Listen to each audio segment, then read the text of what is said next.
Kemudian kita masuk kepada pembahasan kedua, yaitu sejarah masuknya politik hukum Islam di Indonesia. Memiliki 3 tahapan. Tahapan yang pertama yaitu masa pra penjajahan Belanda. Pada masa pra penjajahan Belanda kita tahu bahwasanya Islam masuk pada abad pertama Hijriyah melalui tanah Sumatera yang awalnya memasuki kawasan Indonesia dengan niat berdagang. Kemudian lambat laun mulailah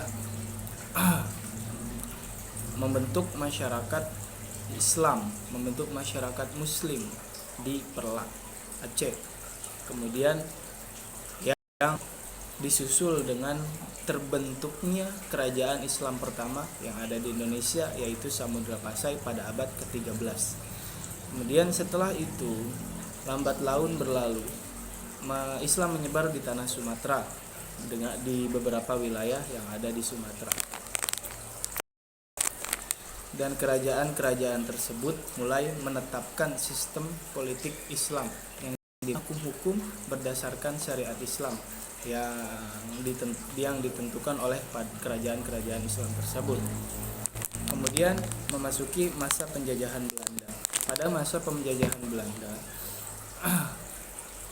Belanda yang merupakan pendatang dan berniat ingin menjajah Indonesia mulai memasukkan beberapa hukum-hukum Belanda dan menghilangkan beberapa hukum Islam yang telah ditetapkan sebelumnya. Tetapi masyarakat kesulitan menerima hukum asing yang dan sudah terbiasa dengan hukum Islam yang ada. Maka dari itu pihak VOC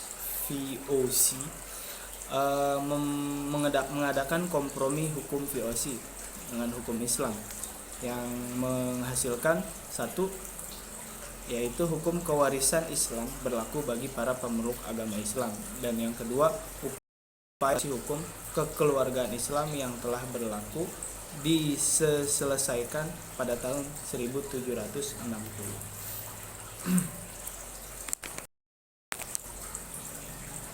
Kemudian pada masa penjajahan Belanda melakukan upaya-upaya pembatasan hukum Islam pada pemerintahan Hindia Belanda, yaitu yang pertama, pada pertengahan abad 19 pemerintah Hindia Belanda melaksanakan hukum sadar, yaitu mengubah hukum menjadi hukum Belanda.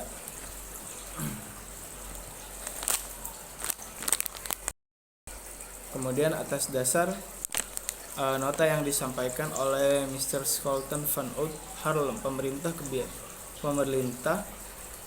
Belanda menginstruksikan penggunaan undang-undang agama, lembaga-lembaga dan kebiasaan pribumi dalam persengketaan yang terjadi di antara mereka selama tidak bertentangan dengan asas kepatutan dan keadilan yang diakui oleh umum.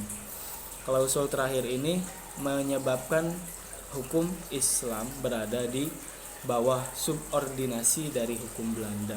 Kemudian atas dasar teori resepsi yang dikemukakan oleh Snodgrass, pemerintah Hindia Belanda pada tahun 1922, kemudian membentuk komisi untuk meninjau ulang wewenang pengadilan agama di Jawa dan memeriksa kasus-kasus kewarisan.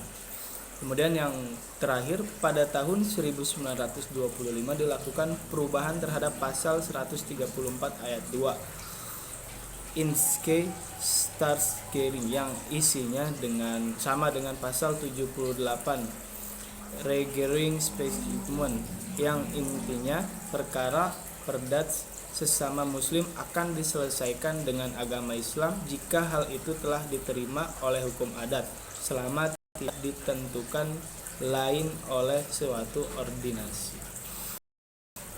Lemahnya posisi hukum Islam ini terus terjadi hingga menjelang berakhirnya kekuasaan Hindia Belanda di wilayah Indonesia pada tahun 1942. Kemudian pembahasan yang ketiga yaitu hukum Islam pada masa pendudukan Jepang. Pada tanggal 8 Maret 1942, atas nama pasukan perang Belanda, Jenderal menyatakan menyerah tanpa syarat kepada Panglima Militer Jepang untuk kawasan selatan. Pemerintah pendudukan Jepang tetap melakukan berbagai kebijakan untuk menarik simpati umat Islam di Indonesia. Biasanya, Panglima Militer Jepang berjanji untuk melindungi dan memajukan Islam sebagai agama mayoritas di Pulau Jawa, mendirikan Sumbu atau Kantor Urusan Agama Islam dipimpin oleh bangsa Indonesia tersendiri. Kemudian mengizinkan berdirinya ormas Islam seperti Muhammadiyah dan MU, menyetujui beralihnya Majelis Syuro Muslimin Indonesia pada bulan Oktober 1943 yang pada akhirnya saat itu menjadi partai politik. Menyetujui berdirinya Hizbullah sebagai pasukan cadangan yang mendampingi berdirinya PETA, Pembela Tanah Air. Kemudian berupaya memenuhi desakan para tokoh Islam untuk mengembalikan kewenangan pengadilan agama dengan meminta seorang ahli hukum adat, Supomo, pada bulan Januari 1944 untuk menyampaikan laporan tentang hal itu. Namun kemudian pendapat ini dimentahkan oleh Supomo dengan alasan kompleksitas dan menundanya hingga Indonesia merdeka.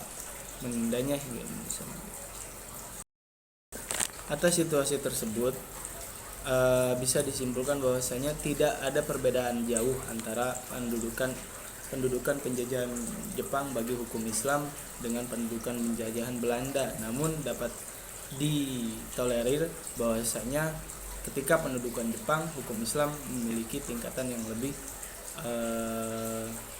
baik daripada sebelumnya. Namun ini tidak dapat dipungkiri bahwasanya hukum Islam tetap berada di bawah hukum-hukum penjajah. Kemudian era demokrasi parlementer. Meskipun pendudukan Jepang memberikan banyak pengalaman yang baru kepada pemuka Islam di Indonesia, namun pada akhirnya seiring dengan semakin lemahnya langkah kemerdekaan Indonesia, Jepang mulai mengubah arah kebijakannya.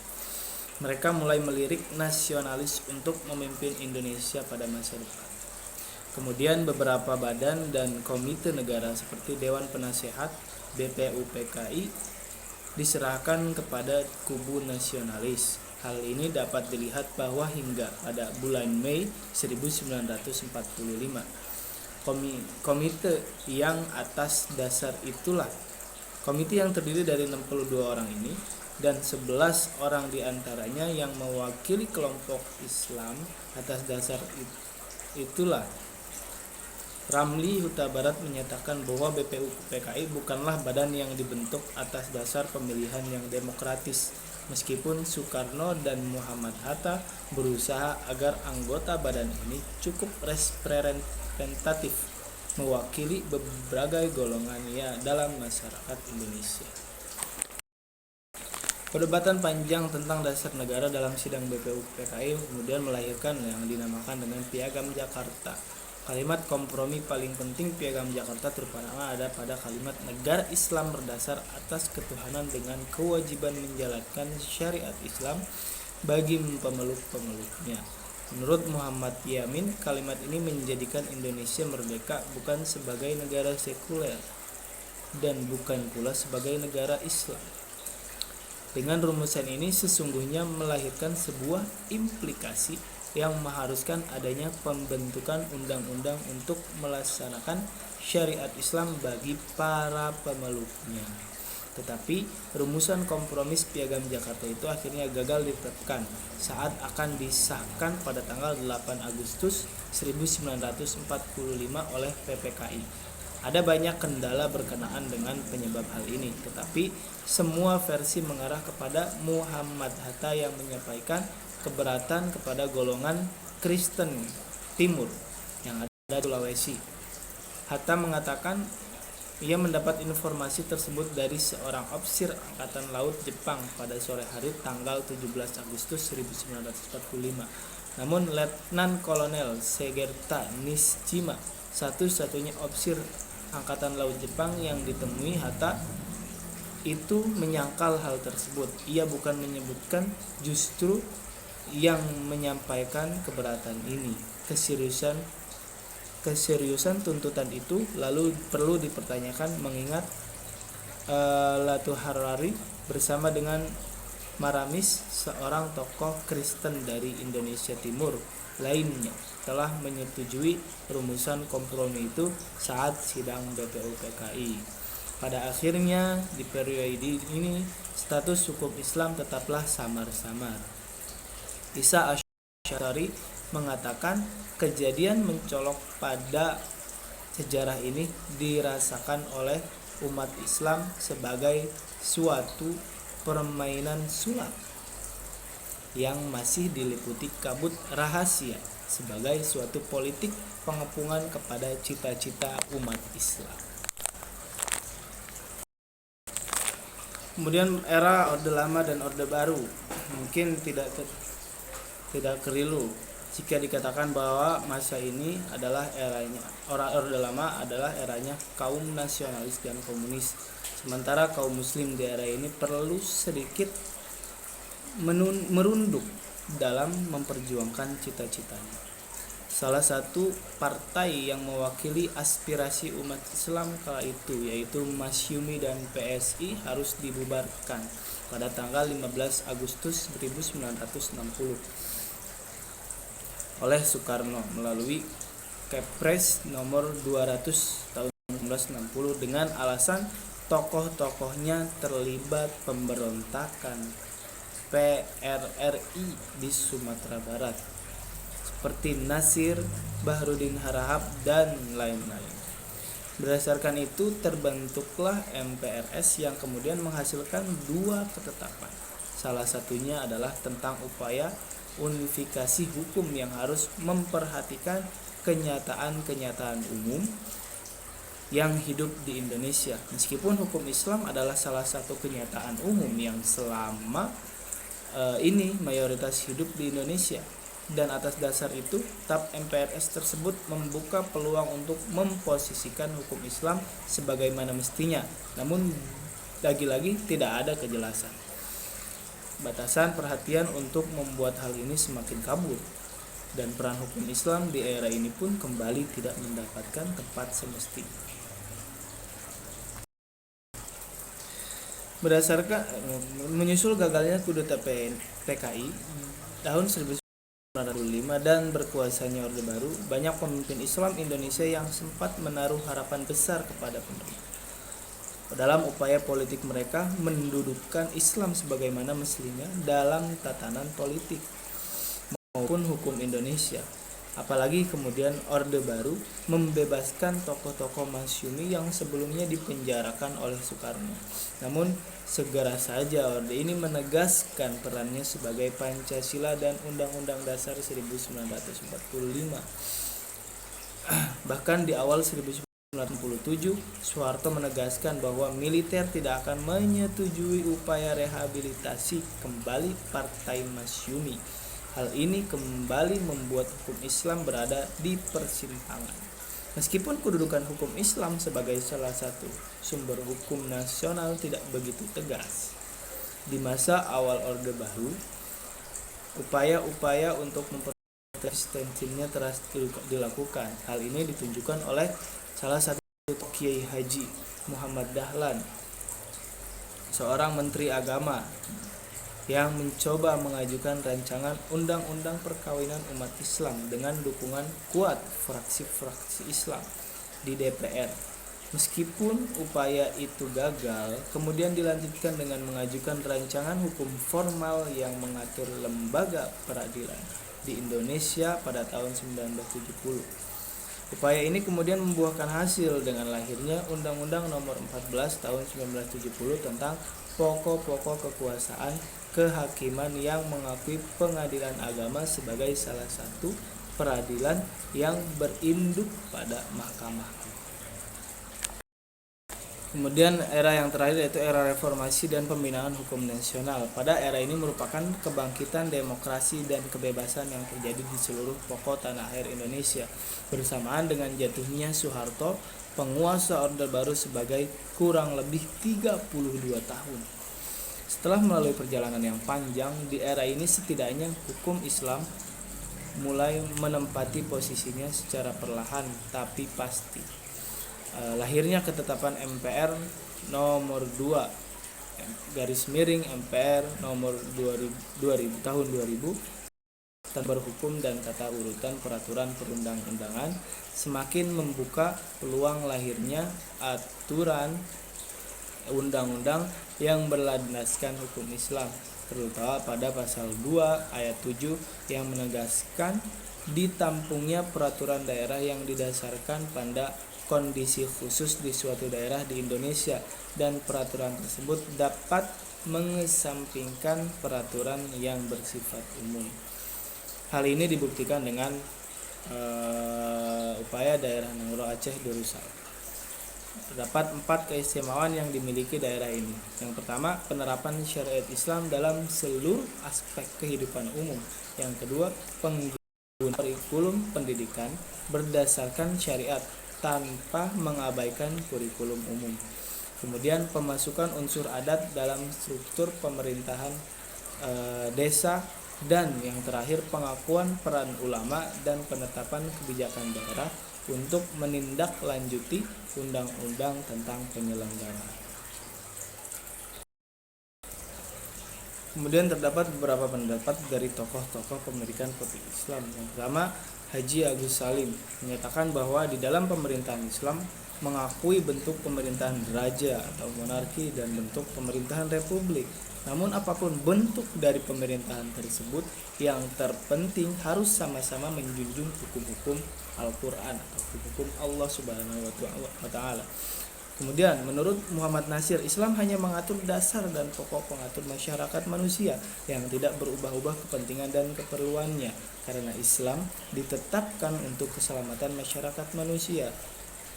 Kemudian menurut S.M. Kartosuwirjo, bahwa ideologi Islam yang lebih sempurna daripada ideologi Pancasila, sehingga ia menolak terhadap negara Republik Indonesia, karena pemikiran beliau inilah yang anti kolonialisme dan anti pemikiran Barat, sebab orang-orang Barat sangat jauh menyimpang dari Al-Quran dan hadis. Selain itu, menurutnya konsep para negara Islam seperti halnya dengan konsep pemikiran beliau tentang negara Islam Indonesia relevan untuk diterapkan di Indonesia. Kemudian menurut Wahid Hasyim, yang dapat menjadi presiden dan wakil presiden hanya orang Indonesia asli yang beragama Islam, karena buat masyarakat Islam penting sekali perhubungan antara pemerintah dan masyarakat. Artinya jika presiden orang Islam, maka perintah-perintah yang berbaris Islam akan besar pengaruhnya. Selain itu, agama negara ialah agama Islam dengan menjamin kemerdekaan orang-orang yang beragama lain untuk dan sebagainya. Kemudian kepada pembahasan yang ketiga, yaitu tentang kontroversial hukum Islam. Landasan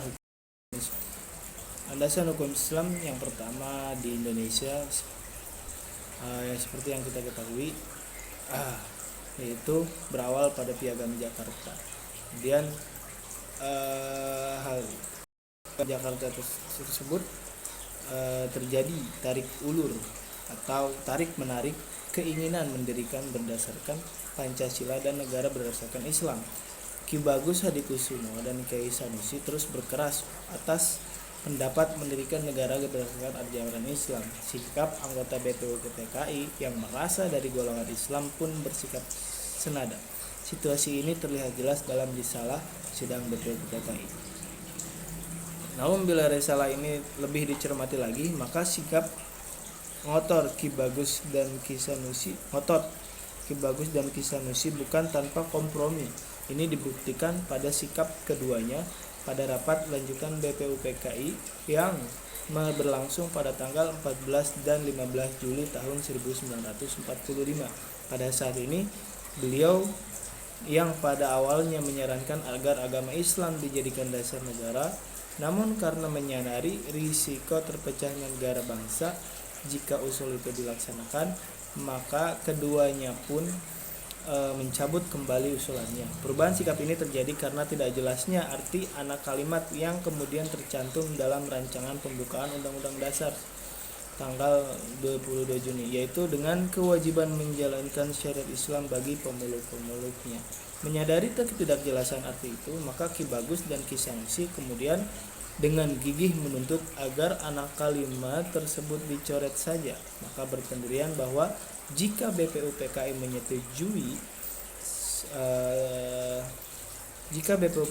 tidak menyetujui negara berdasar agama, maka negara bersikap netral saja terhadap masalah agama ini. Namun kemudian menurut Safruddin dan Namihuwadi, sungguh menjadi mengherankan bila usul Ki Bagus dan Ki Sanusi itu justru ditolak karena dengan keras oleh Ketua BPUPKI dan Ketua Panitia Perancang Undang-Undang Dasar. Keterangan yang kami peroleh dalam membaca risalah ini hanyalah bahwa sikap Perajiman dan Soekarno tersebut didasarkan pada argumen yang amat formal dan legalistik. Kedua, beliau ini berpendapat tersebut merupakan kompromi yang dicapai dengan susah payah antara apa yang dinamakan golongan Islam dan golongan kebangsaan. Terkait soal debat dasar negara, staf pribadi Muhammad Nasir yang menulis buku Muhammadiyah untuk Indonesia mengatakan Ki Bagus Hadikusumo dan para tokoh Islam yang menjadi BPUPKI memang berkeras agar Islam dijadikan dasar negara. Sikap ini terus terjadi dalam rapat BPUPKI hingga menjelang disepakatinya kesepakatan 22 Juni 1945 atau terbentuknya Piagam Jakarta. Kompromi umat Islam perihal Piagam Jakarta.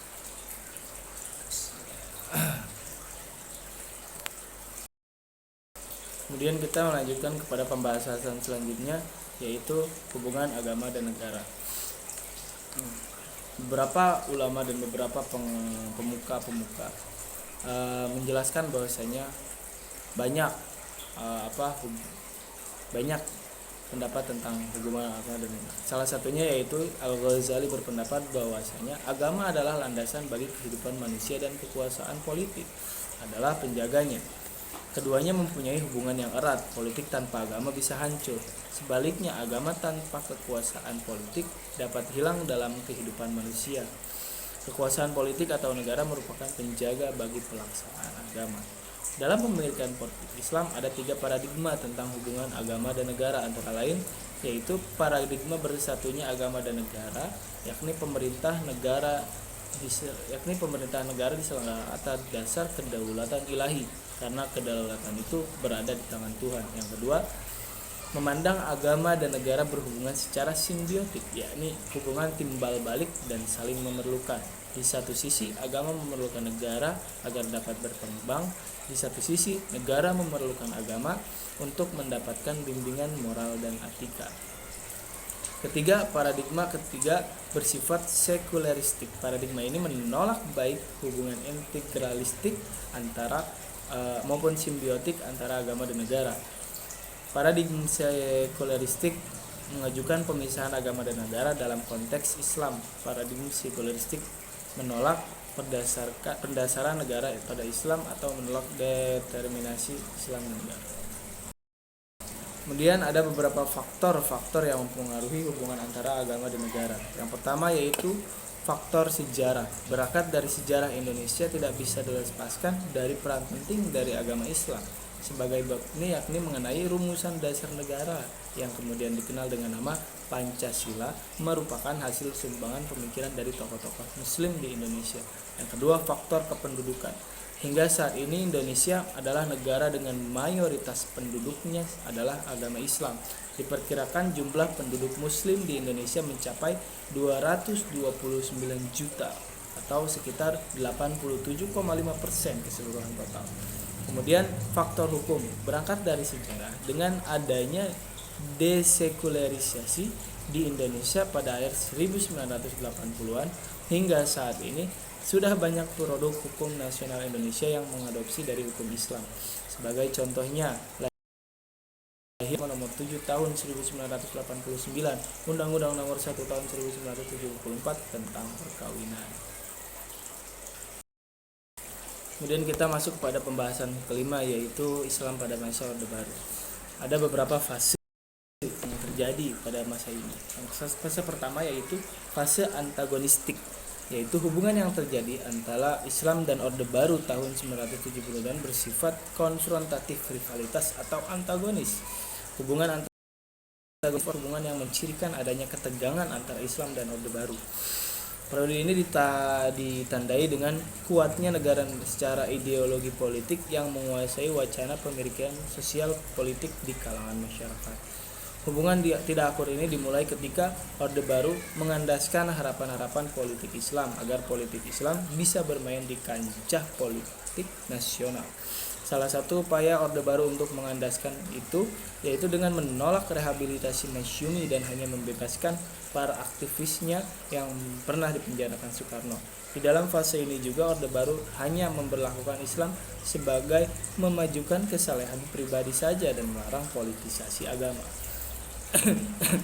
Pertentangan ini dimulai awalnya karena penolakan pemerintahan Orde Baru untuk merehabilitasi Partai Masyumi karena pemerintahan Orde Baru takut dan masih memiliki trauma mendalam terutama kaum ABRI terhadap pemahaman yang bertentangan dengan Pancasila dan Undang-Undang 1945.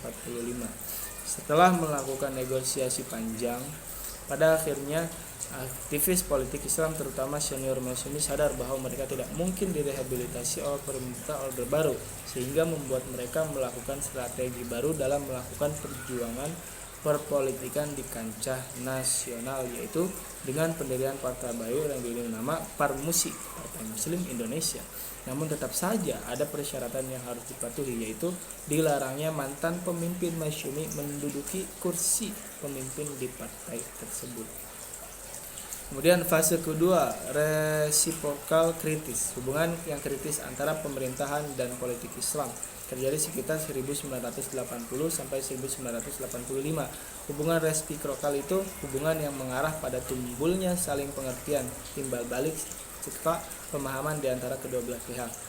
Dalam konsepsi Abdul Aziz Toba menambahkan bahwa setelah hubungan antagonistik terjadi hubungan resiprokal kritis, yaitu awal mulanya penurunan tensi ketegangan antara agama dan negara.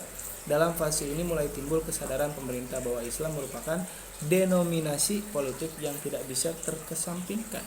Pada fase ini Orde Baru mulai memandang Islam sebagai faktor dan modal yang tidak bisa dikesampingkan. Kemudian fase yang ketiga yaitu fase akomodatif. Pola hubungan yang ketiga bersifat atau akomodatif atau integratif simbiosis. Pada pola hubungan ini saling mengerti dan berlangsung antara tahun 1985 sampai 97 yang ditandai dengan responsifnya pemerintah yang diantara lain ditandai dengan lahirnya sejumlah kebijakan yang akomodatif terhadap kelompok Islam. Fase ini bernuansa harmonisasi Islam dan negara, telah membuka kemungkinan pembentukan perundang-undangan yang bernuansa hukum Islam. Pada masa ini terjadi transformasi sosial dalam memaknai arti politik Islam dan negara. Pada fase ini juga terjadi fase pembaharuan dengan menjadikan masyarakat sebagai wadah berorientasi dan perspektif. Kaitan antara gerakan transformasi sosial ini dengan usaha-usaha membangun hubungan yang harmonis antara Islam dan negara, yaitu kepedulian aliran intelektual terutama adalah transformasi masyarakat secara egaliter dan emansiporis. Sudah luas diketahui bahwa pemerintah Orde Baru sangat kuat. Kemudian jika dikategorikan secara luas, bukti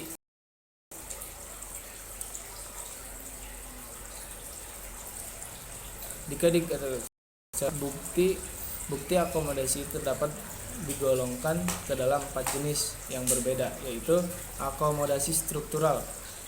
Salah satu bentuknya adalah direkrutnya para pemikir dan aktivis Islam politik generasi baru ke dalam lembaga-lembaga eksekutif dan legislatif negara.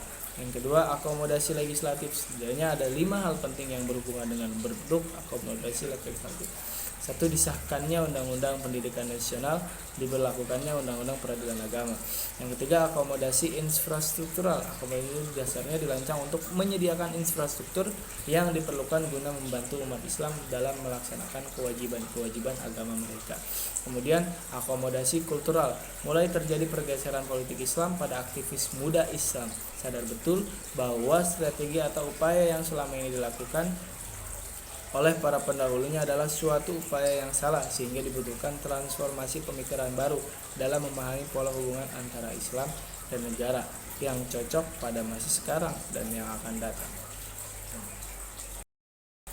Kemudian pembahasan ke-6 tentang dinamika hukum Islam di Indonesia. Dapat kita bahwasanya sesungguhnya hukum Islam sudah masuk sejak awal masuknya Islam di Indonesia. Bahkan pada perkembangan berikutnya, hukum Islam menjadi salah satu dari 3 bahan dasar dari hukum nasional. Selain hukum adat dan hukum barat, pada masa Orde Lama dan Orde Baru, Islam belum terakomodir secara maksimal dalam garis-garis besar haluan negara. Akan tetapi, pada reformasi, hukum Islam baru diakomodir dalam hukum nasional. Hal ini tentunya terdapat dalam usul politis yang di dalamnya terimplementasi adanya multipartai. Eksistensi hukum Islam pada era reformasi tidak hanya terjadi pada tataran struktural, tetapi pada tataran yang lebih menentukan, yakni tataran kultural. Peran hukum Islam dalam reformasi hukum nasional menuju terciptanya hukum khas Indonesia adalah hukum Islam merupakan bahan baku hukum nasional. Adanya jurisprudensi yang memberikan kesempatan hakim untuk berijtihad.